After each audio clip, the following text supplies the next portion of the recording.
This was my moment. And I said flat out to Terry, I said, look, he said, so who are you? I said, well, I'm the guy who can do everything that you need to have done in your studio. And all you got to do is put me in your studio and I will prove that to you.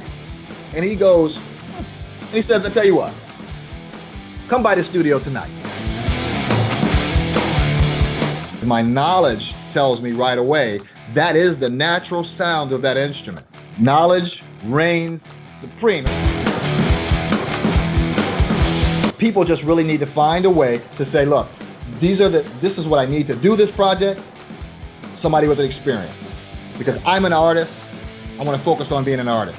They're a studio, I'm going to focus on letting them be a studio. They're a label, I'm going to focus on letting them be a label. Hello everybody in the OLLO community. My name is Ragulic and I'm the co-founder of OLLO Audio.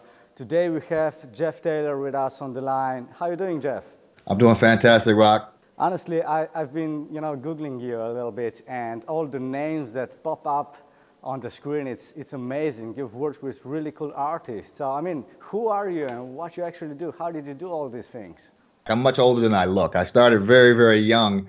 I grew up in Buffalo, New York. So the most interesting thing about Buffalo, aside from the snow, is that it's also the home of the king of punk funk, Rick James. As a young kid who aspired to be an athlete at a very young age, I'm talking 10 or 11 years old, there was this guy in my neighborhood who was different from everybody, and this was Rick. And he was a guy who walked around carrying a guitar, and it was really a foreign thing to me, but it was something that really kind of piqued my interest from a very young age, and eventually led me to picking up my first instrument and ultimately learning to play from some of the guys in the neighborhood, including Rick, who showed me some of my very first chords as a young man. I was just really intrigued by records, the sounds of records, the lyrics, everything, the production that went into it.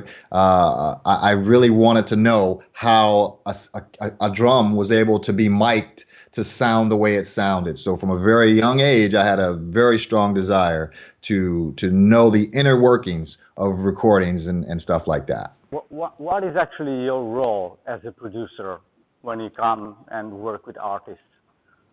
Well, Rock, I've got an interesting scenario in my case because I am a producer, but I'm also an engineer. So when I first started, I was a drum programmer engineer, not by trade per se, but out of necessity, because I literally found that when sampling and drum machines and things like that became popular, that there weren't a whole lot of people that really were super proficient on these drum machines. For me, the niche just happened to be I became a master at this MPC 60 because I literally just scraped every penny I had when I had no money. I couldn't pay my rent. I went out, took my rent money, and I bought a Kai MPC 60. And for the next 2 months, I gave my landlord every excuse possible.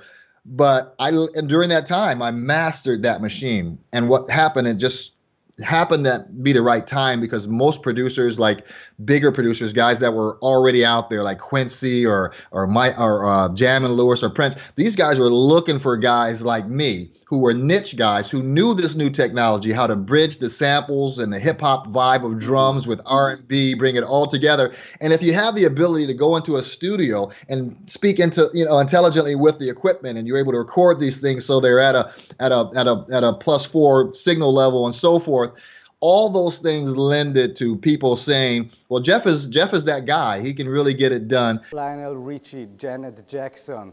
I mean, a lot of really cool names. So how did this really happen? I understand that you were like in the technology really strong, and you had some niche knowledge that maybe opened the door. But how did you get to really work with these artists? Growing up in Buffalo, eventually, Buffalo's a small city. So eventually, if you want to do big things, you got to make big moves. So I moved from Buffalo to New York City. And in the 80s, I was a starving guitar player, just trying to get anywhere, get on a gig, put my name on a record anywhere. And I had a band that was signed to Warner Brothers Records, and all of that happened in about a 2 or 3 year period. Sessions after session after session all around New York. I mean, talking from Brooklyn to Harlem with a guitar on my back. in the 80s and in the early 80s. So eventually, what happened though there is that I reached a point where I felt like I really wasn't, reaching my true potential in New York City, and I had an opportunity come up where one of the guys from Flight Time Productions was out in New York, and I bumped into him, and I became aware of who those guys were at that point in time. I heard a record they had done by the SOS band. I bumped into him, and then just out of curiosity, I went to a concert by an artist by the name of Karen White. She had some big hits in the 80s and the 90s. And she was at the Palladium in New York City, and I went to a show, and I watched her, and I tell you, her band was tight. She was incredible. And, I could see that there was another level that I had to get to, and it wasn't just dragging my guitar around Manhattan. I needed to find a way to be on that stage, or at least be in a conversation with that artist, because that artist needs to make a record, and how am I going to do that? So after this show, I literally went backstage and I fanboyed out. I stood by the door, and she came out and she said, well, nice to meet you, pleasure to meet you. And she was real quick, and she left. And that was it. Well, 6 months later, I got an invitation to move to Minnesota. So my sister had relocated to Minneapolis, and she said, you should come out to Minneapolis. It's cold, but you might like it. As soon as I arrived in Minneapolis, I put two and two together, and I realized that Minneapolis is the home of Prince. This is helping me make my decision. Jam and Lewis are also there. It's cold. There's a lot of snow, but there was a garbage strike going on in New York City, and the garbage was piled literally from block to block as high as I was tall on every block. And it was at that moment where I decided, I'm gone, I'm out of here. And I literally packed up all my stuff and I drove to Minneapolis. Now, it gets interesting because when I arrived in Minneapolis, I was I was there for maybe a month, and I go to a shopping mall. I'm just out at a mall. And who do I see at this mall other than Karen White coming out of a store? So beautiful. I'm fate driven. I believe that everything that happens to a person is driven. It happens to them based on their faith and their passion for life and the things that they want to achieve. If there's something that you want, you just kind of put your mind on it, and guess what? The universe kind of starts to adjust things around that. That's kind of what I've determined as an art, as a producer, as an engineer, as a guy wanting to work in the music industry. Sure. So here I am at this mall, and out comes Karen White, and I walk up to her and I go, look, I'm not a stalker, first of all. And here's the thing, Rock, she recognized me. Oh, dude. She says, you're the guy from the Palladium in New York City. And I said, yeah. And she says, she looks around like, what are you doing here? I was like, I live here now. What are you doing here? And she says, well, I'm here because I'm dating Terry Lewis. And at that moment, she turns and Terry walks out of the store, walks over to join us. And she says, Terry, this is Jeff. Jeff, this is Terry. And Terry Lewis is standing there, and he's looking me up and down. And he's going, who is this guy talking to my wife and why? My future wife. And I said to him, and I realized, Rock, at this moment, this was my moment. And I said flat out to Terry, I said, look, he says, well, who are you? I said, well, I'm the guy who can do everything that you need to have done in your studio. And all you got to do is put me in your studio, and I will prove that to you. And he goes, And he says, I tell you what. Come by the studio tonight. Beautiful. I went by the studio that night. They put me in a room. I had never been in this room before. It had a Harrison British console. I think it was a Harrison M4. Never seen this thing before. Okay, but it was cool. And it was digital with analog circuitry and so forth. But they put me in this room. I learned this gear on the spot, worked on a remix for a Karen White song. I was in there all weekend long. They came back on a Monday. He brought Jam with him. Jimmy Jam and Terry Lewis walked into the room, and they said, we popped into the building over the weekend. We heard you bumping this studio so loud and so aggressive that we were excited to come in here and meet with you on Monday morning. They hired me that day. They put me on staff, and they said, look, you're going to be our guy. And they literally gave me the keys to the building at that point in time and said, every session that comes through here, one way or another, is going to run through you as either an engineer or a programmer, musician. We're going to use you in every possible way. And and I attribute that to my desire to not just be kind of pigeonholed in one area, but saying, yeah, I can do that, I can do that, I can do that. I just never said no. And to this day, I still don't say no. I say yes. That's wonderful. Beautiful. So, Jeff, I imagine you were like in heaven when you got the job in the studio. But, happiness is one part of it, but there's definitely, the downsides and all the stress and everything that comes along when you're producing, and maybe even, producing for others brings even more responsibility. So, I mean, how did you tackle this? How did you fight with all this? In the early days, for me, I was just so excited to be there. You know what I mean? I just wanted to do everything, and I like I said, I wouldn't say no to anything. But as time went on, over the years, you reach a point where you realize you don't have the family life that you need, and you're spending so much time in the studio and so forth. You need to make some adjustments because the pressure that goes along with that every day can be quite overwhelming. But in my case, I know that I was driven by a desire. I realized that what I was set out here to do with this music was something that it was bigger than my desire on my own to do it. It was just something that I was meant to do. Starting out, my original idea was that I could work in this environment on this team forever. I could do this forever. But the reality is that, two or 3 years into that, I got married and I had my first kid. And ironically enough, Rock, she was born on my birthday. Oh, beautiful. Yeah, and to complicate matters, I was in the studio with Boyziimen. We were working on the End the Road album, End the Road sessions, and I remember getting a call from my wife at the time. The baby was due 2 months later. She called me on one of the days on my birthday, and she said, "Well, at least let me take you out to dinner for your birthday." Yeah. And it was like 10 o'clock at night. We met for a real late dinner. She was pregnant, and she says, "Okay, well, I'm gonna go home and rest." And she goes home, and I go back to the studio with Boyziimen, and I get a call at about 11 o'clock saying, "The baby's coming right now." So here's a guy that never even thought he'd ever had his own kids. First of all, yeah.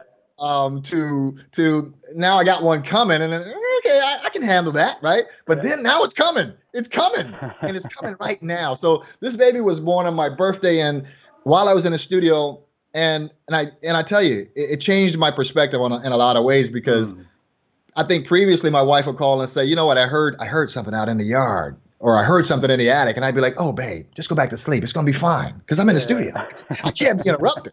But now I got a baby coming on my birthday. It kind of changes everything, changes your whole perspective, makes you want to be more involved with family and so forth. So one of the things that I started to do is I started working on just trying to get more, more accolades under my belt, or more notches in my belt, so that I could gain more of an ability to decide for myself whether I was going to do this project or that project or this project. Because Jam and Lewis, I was doing every project. Yeah.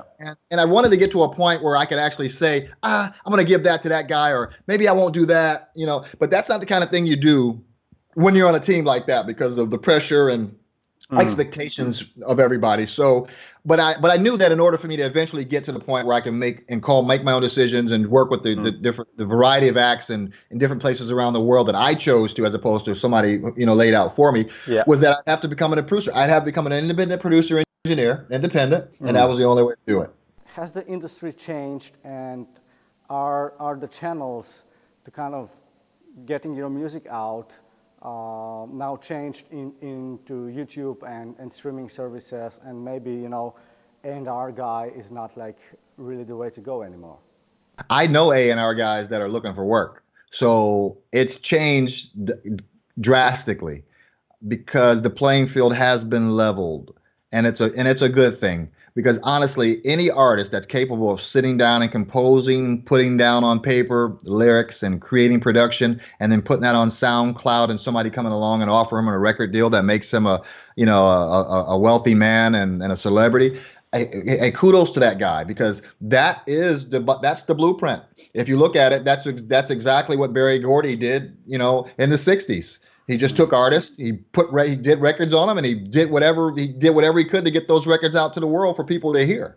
So having the ability to record some cool stuff and get it out to the world is a beautiful, beautiful thing. Now, that industry that we know as the record labels and all that needed to change. It had to change because it was a corrupt industry that really was based on, an individual group of people's mindset as opposed to that of the whole. So I think that it was about also one cake and very few slices to go around. So SoundCloud, YouTube, places like that have completely changed the game. How to keep your presence sharp online and on stage? With social media, it's very important today to advertise yourself. I mean, today, in order to get hired, you really got to put your face out there, put your credentials list out there, and hope that a smart enough artist will come along and say, "Well, what an incredible list of credentials!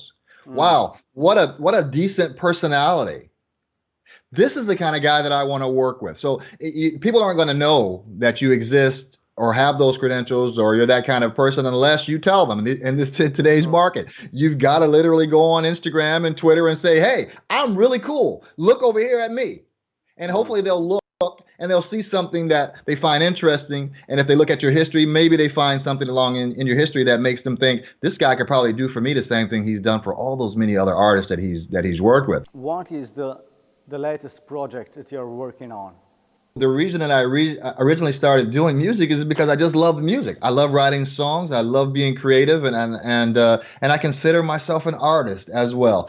So, in light of the fact that the playing field has been leveled, in light of the fact that I have a complete studio that I can do whatever I want to whenever I want, I create and write original music, which I've done for years. I mean, I don't know if you know, but I did the Black Butter Sample Series, which was the hip hop sample series, 4 of those, which was kind of changed the kind of the tone of what sample CDs were and what hip hop was, and that whole production thing. So I've done those types of things, but right now I'm mainly focusing on creating and writing original music for television. I have postings and listings on like MTV and VH1, so I have a lot of behind the scenes music things that I do. Perfect. But I'm also working on some out front things where I'm creating original concepts and songs of my own, with me as an artist performing, writing, producing, playing all the instruments, mixing, mastering, shooting the music video, editing the music video, the entire thing straight through to completion.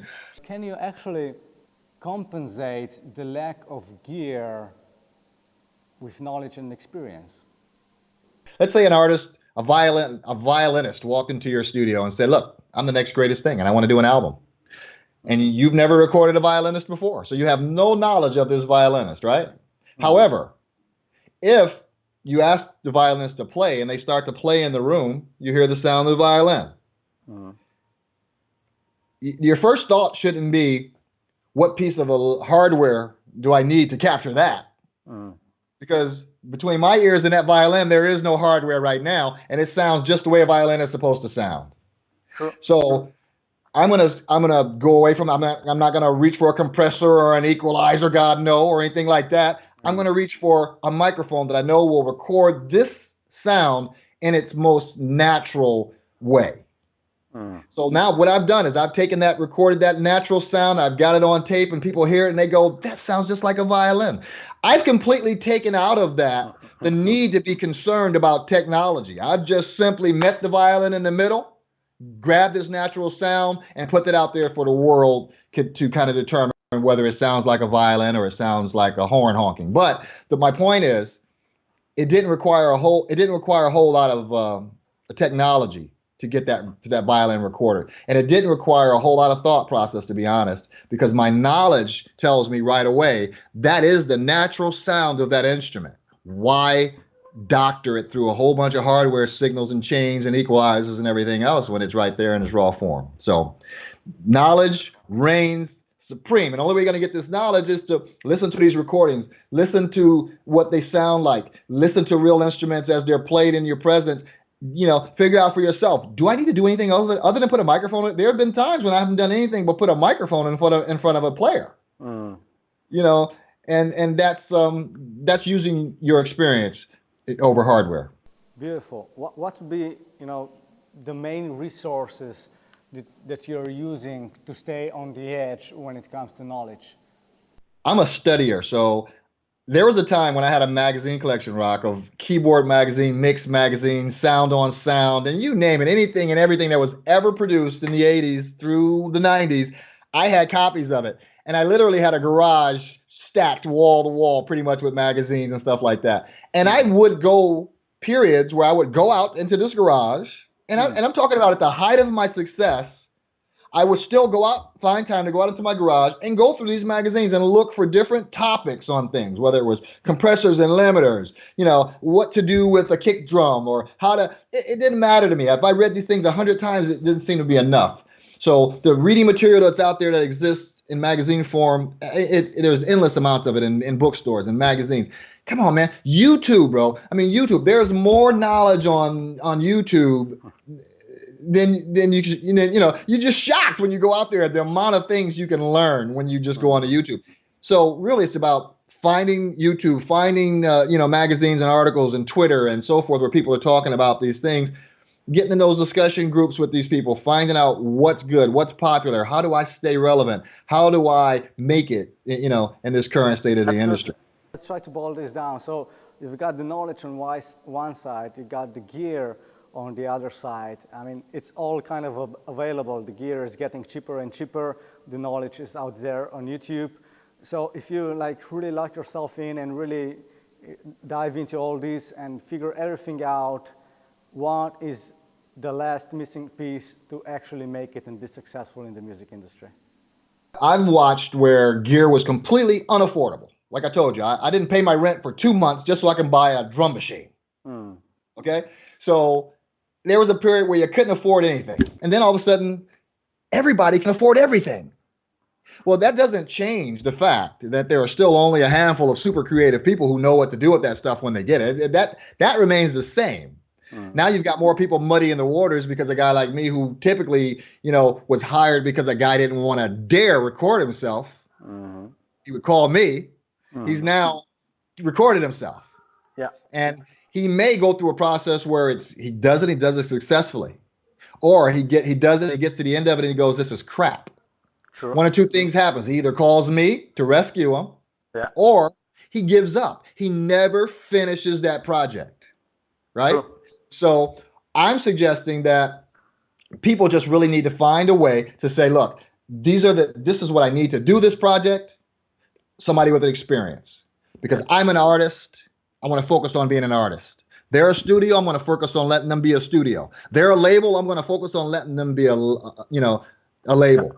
Yeah. You see what I mean? Everybody's got a job that they focus on, and that's how it was done with me when I started. But you have our headphones, the S4 model, for a while now, and I've been wondering how do you use them? What's the scenario where your setup and your monitors are good, of course, but what's the scenario where a headphone like that can help you out?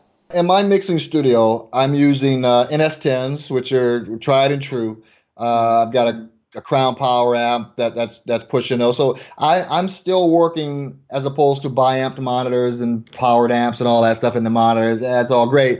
In addition to my NS10s, I had a pair of Oratones that I was using just to kind of really fine-tune my mixes and get in there. So I've got a sub on those NS10s I should have mentioned also. So there's enough low end in the room with the NS10s to balance on the sub to make for a really nice mix. However, I added the Oratones just because I wanted to give a real nice little small set of radio speakers that would kind of give me, a real radio perspective. And after using them for a while, I found that the Oratones are very similar to the tweeters that are in the MS10. So NS10. So I'm not sure that I'm not sure after years that I'm actually getting any advantage over these things, and I started to not like them. So I started mixing in headphones. I decided, I'm going to do my mix, and then I'm going to fine tune my mix in headphones. So I have some Sennheisers that I use, some Dre's and stuff like that. I've got all kinds of headphones and stuff like that. But the S4, when I tried the S4 for the first time, something different happened. Now I was used to hearing a closed-in full bass sound, and I don't know that that's necessarily a good thing. With the S4s, I was now hearing a full bass range with air seemingly blowing through my ears, which was awesome. That open ear was just such a refreshing thing for me that I found them very, very comfortable to wear. So I was able to wear them for long, long periods of time and get really, really good, true mixes that I was saying, whoa, I'm mixing almost better on these than I am on my NS10. So I went through that. I went through a period there where I was kind of going back and forth. And I just found a medium ground where I can really crank my low end on my NS10s and get my sub cracking. And then when I want to get real quiet and intimate and listen to the spaces that reverbs and delays are creating, those headphones are very, very clear, and they allow me to do that. And I'm really grateful for that. Do you maybe also do consulting jobs? For example, maybe somebody can, not just order production or mixing or stuff like that, do you maybe help an artist or a band, maybe even on long distances? Absolutely. I'm completely open to collaboration of all types when it comes to this music thing, and that really is it's just a matter of reaching out to me and proposing an idea. You'd be surprised at the response you might get from me. You know, I'm really open and adventurous. Beautiful. All right, Jeff, I think we kind of used our time for this episode. Thank you very much, for endorsing us, for all the kind words, and thank you for all the wisdom that you've just shared with the whole OLLO community. I'm very grateful that you are helping us out, and I really, really appreciate it. Pleasure, Rock. Pleasure's all mine, man. Thank you so much for having me.